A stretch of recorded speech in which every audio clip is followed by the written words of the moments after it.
Service entrance conductors are defined as the conductors from the service point to and including the main disconnect.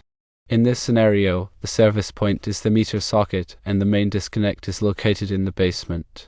Therefore, the conductors running between the meter socket and the garage exterior wall and the main panel inside the basement are indeed classified as service entrance conductors when they are outside the building.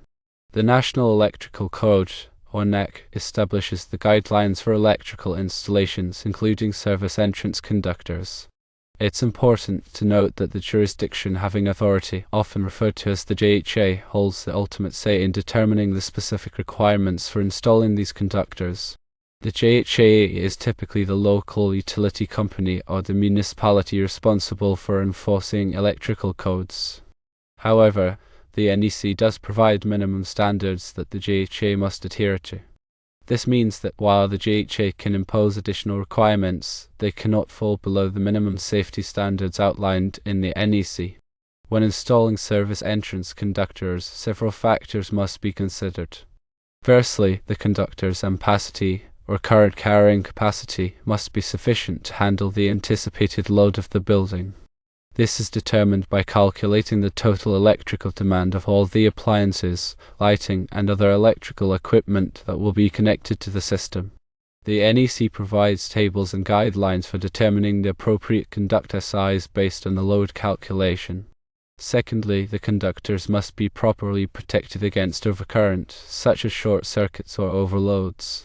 This is typically achieved by installing fuses or circuit breakers in the main panel. The overcurrent protection devices must be sized appropriately to protect the conductors and the equipment they supply. Thirdly, the conductors must be installed in a safe and workmanlike manner. This includes using approved wiring methods such as conduit or cable, and ensuring that all connections are properly made and tightened. The NEC provides detailed requirements for wiring methods and installation practices. Furthermore, the conductors must be properly grounded to provide a path for fault current to flow back to the source, which helps to prevent electrical shock hazards. Grounding is achieved by connecting the neutral conductor to a grounding electrode, such as a ground rod or a metal water pipe. The NEC specifies the requirements for grounding electrodes and grounding conductors. In addition to these general requirements, there may be specific requirements for service entrance conductors that are installed outside the building. For example, the NEC may require that underground service entrance conductors be buried at a certain depth to protect them from physical damage. It may also require that the conductors be protected from corrosion or other environmental factors. It's crucial to consult with the local JHA to determine any specific requirements that apply to the installation in question. They can provide guidance on local codes and regulations, as well as any specific requirements imposed by the utility company. When planning the electrical service for a building, it's often beneficial to involve a qualified electrician. A qualified electrician has the knowledge and experience to properly size the service entrance conductors, select the appropriate overcurrent protection devices, and install the wiring in accordance with the NEC and local codes. They can also help to ensure that the installation meets the requirements of the JHA and the utility company. Let's consider an example scenario to illustrate these concepts. Suppose a homeowner is building a new house with a detached garage. The homeowner wants to install the meter socket on the exterior wall of the garage and run the service entrance conductors underground to the main panel in the house. In this case, the conductors between the meter socket and the main panel would be considered service entrance conductors outside the building. The homeowner would need to ensure that the conductors are properly sized to handle the load of the house, protected against overcurrent, installed in accordance with the NEC, and properly grounded. They would also need to consult with the local JHA to determine any specific requirements for underground service entrance conductors. In addition to the NEC, there may be other codes and regulations that apply to the installation of service entrance conductors. For example, the local building code may have requirements for the location and accessibility of the meter socket. The utility company may also have requirements for the type of meter socket that is used and the way that it is connected to the power grid. It is important to be aware of all applicable codes and regulations before starting the installation. Failing to comply with these requirements can result in delays, fines, or even the rejection of the installation. When working with electricity, safety is paramount. Always disconnect the power before working on any electrical equipment. Use insulated tools and wear appropriate personal protective equipment, such as gloves and safety glasses. If you are not comfortable working with electricity, hire a qualified electrician to do the work. In summary, service entrance conductors are the conductors that run from the service point to the main disconnect. These conductors are subject to the requirements of the NEC and any applicable local codes and regulations. It's important to properly size the conductors, protect them against overcurrent, install them in accordance with the NEC, and properly ground them. Consulting with the local JHA and involving a qualified electrician can help to ensure a safe and compliant installation. Now let's delve deeper into the specific requirements for service entrance conductors as outlined in the National Electrical Code, focusing on aspects such as conductor sizing, overcurrent protection, and grounding. The NEC provides detailed tables and calculation methods for determining the appropriate size of service entrance conductors based on the anticipated electrical load of the building.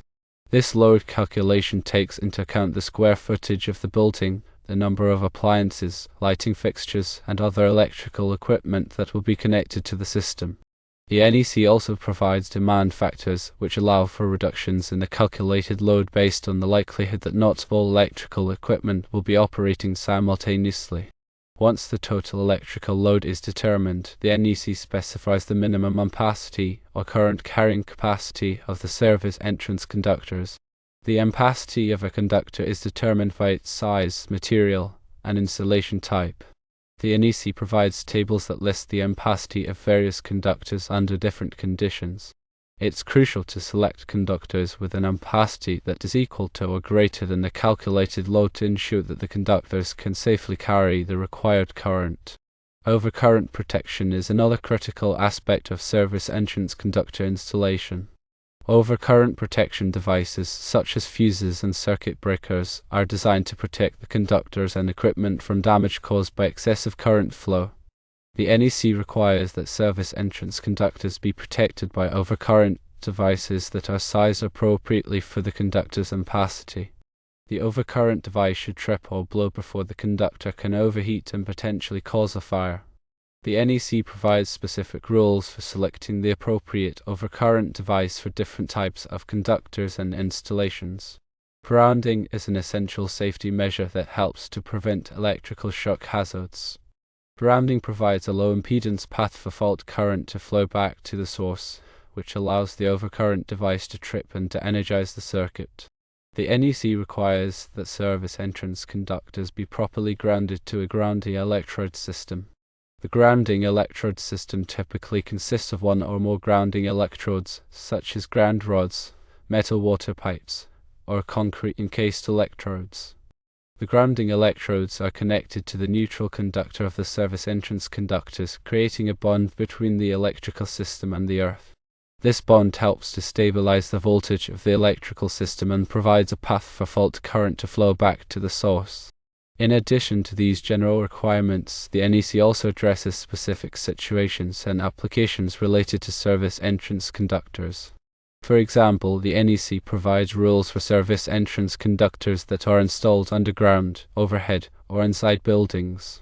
The NEC also addresses the use of different types of wiring methods, such as conduit, cable, and open wiring. It's important to consult the NEC for the specific requirements that apply to the installation in question. Let's consider another example to illustrate these concepts. Suppose a homeowner is upgrading the electrical service to their existing home. The existing service entrance conductors are undersized for the current electrical load, and the homeowner wants to install a new, larger service. In this case, the homeowner would need to perform a load calculation to determine the appropriate size of the new service entrance conductors. They would also need to select new overcurrent protection devices that are sized appropriately for the new conductors. Furthermore, they would need to ensure that the new service entrance conductors are properly grounded to the existing grounding electrode system. The homeowner would also need to comply with all applicable local codes and regulations. This may involve obtaining permits, scheduling inspections, and working with the local utility company. Upgrading an electrical service can be a complex and potentially dangerous task. It's always recommended to hire a qualified electrician to perform this type of work.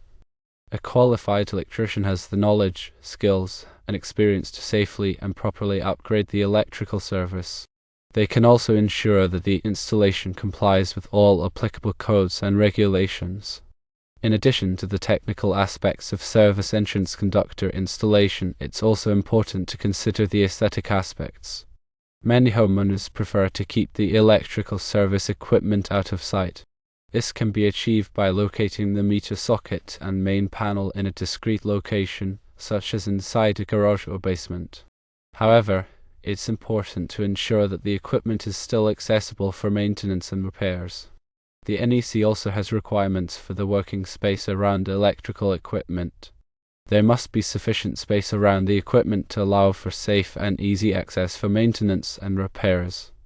The working space must be clear of obstructions and properly illuminated.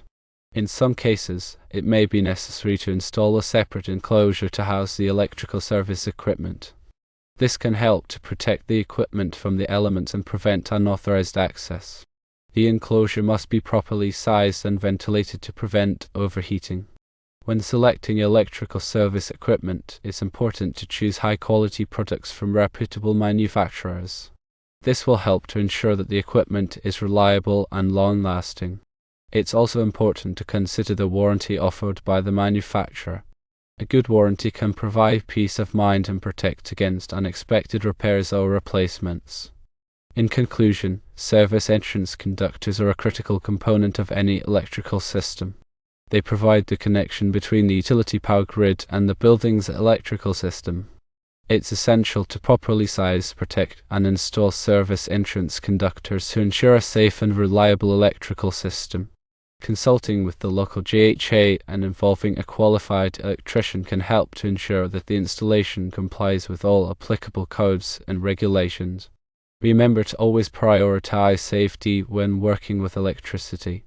Disconnect the power before working on any electrical equipment, use insulated tools, and wear appropriate personal protective equipment.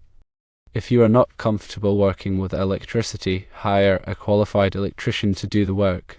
Always refer to the latest edition of the National Electrical Code for the most up-to-date requirements for service entrance conductors and other electrical installations.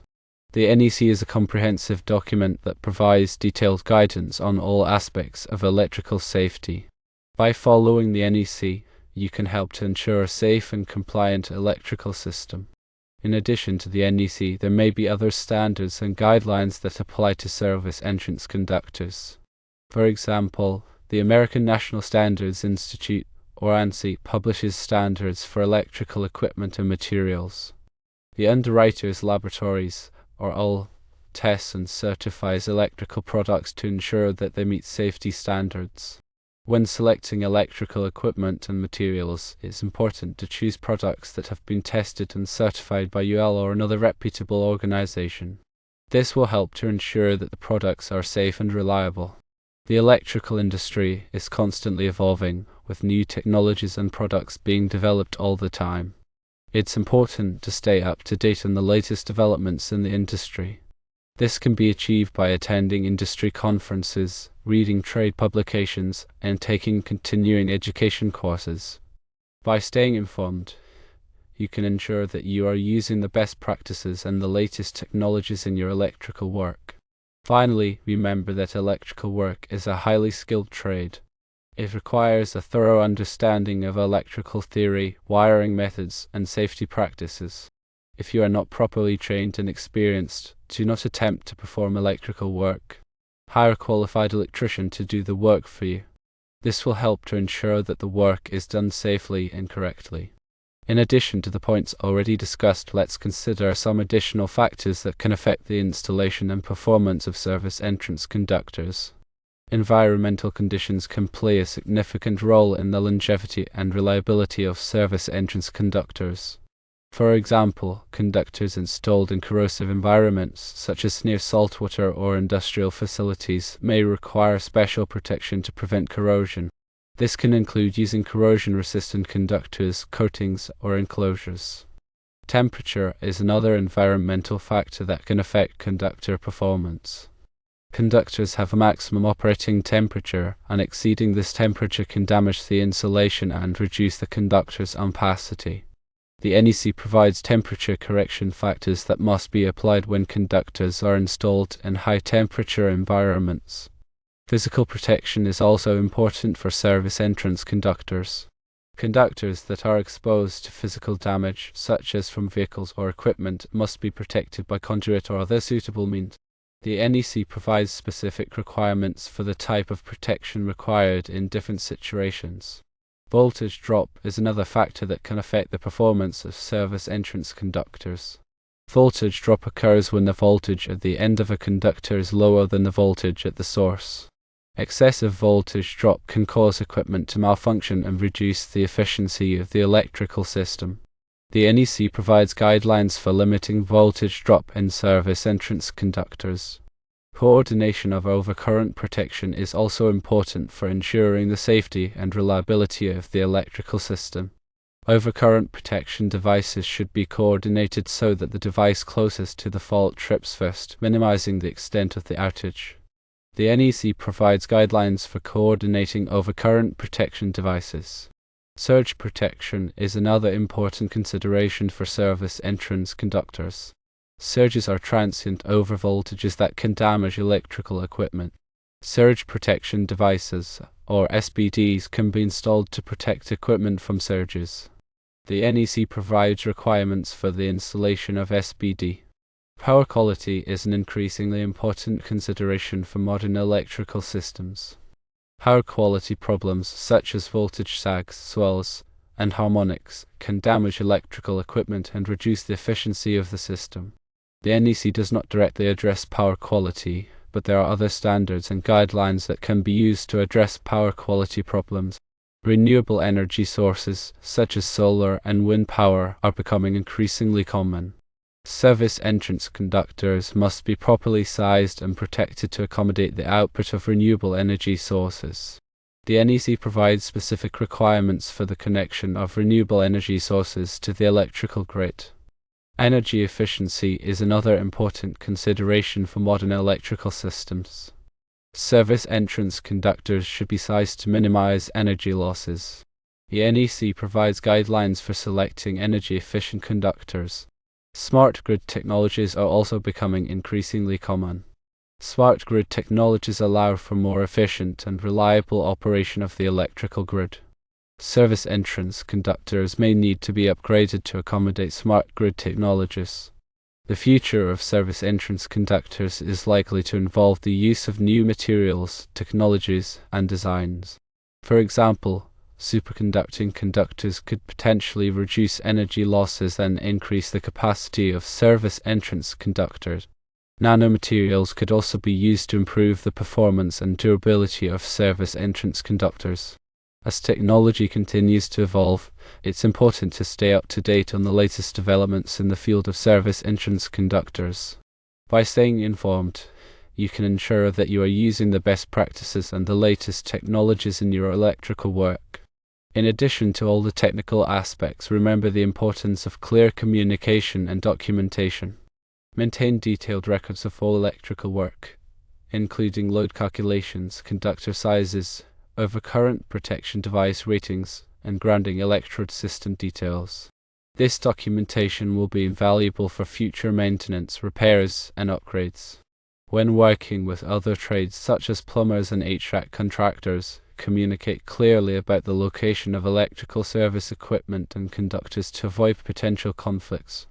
Always follow proper lockout/tagout procedures when working on electrical equipment to prevent accidental energization. Promote a culture of safety on the job site by providing regular safety training and enforcing safety rules. Remember that electrical safety is everyone's responsibility. By working together, we can create a safer and more reliable electrical system for everyone.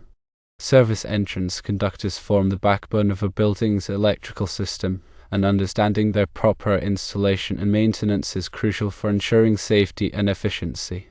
The NEC provides a comprehensive set of guidelines, but staying informed about local codes, regulations, and the latest technological advancements is equally important. By prioritizing safety, communication, and continuous learning, we can contribute to a more reliable and sustainable electrical future.